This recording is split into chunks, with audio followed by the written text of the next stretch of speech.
Hey there, this is Jacob Wood, your New York City real estate advisor.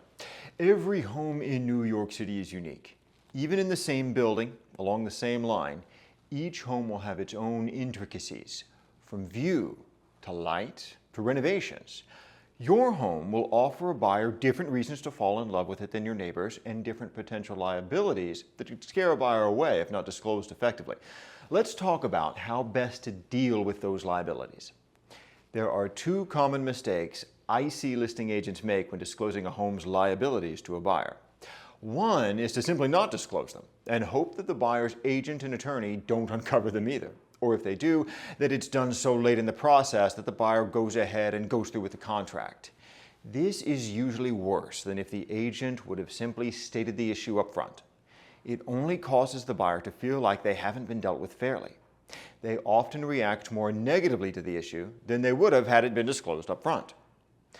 The second mistake I see agents make is to blurt out the issue at first contact. I've had listing agents tell me before I or the buyer even set foot in the home that the light is bad or that the building isn't financeable. There are several very effective staging options for low-light homes that largely mitigate the issue. And there's always a bank willing to finance in a building, regardless of the building's financial position. There is a world of difference between you can't get a loan in this building, it's got to be all cash. And because the building is popular with investors, some of the larger, more conservative lenders don't loan here. So if I've had the building approved by a mortgage broker I have a good relationship with, I'm happy to connect you with them if you're interested. Now we've taken the correct ethical and strategic step of disclosing the issue early and aren't throwing cold water on any interest that could be building.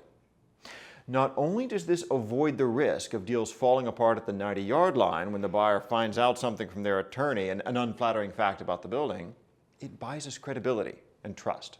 To personalize the issue further, when my wife and I were searching for a new home in Fort Greene a few years ago, we ended up pulling out of a contract negotiation after our offer was accepted, due to having found out that a 200-unit building was going to be built right on the lot behind us, with construction beginning later that year. This was never disclosed by the listing agent.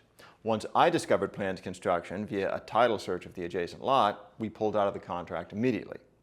The listing agent had better options than hoping she'd be able to take advantage of a buyer.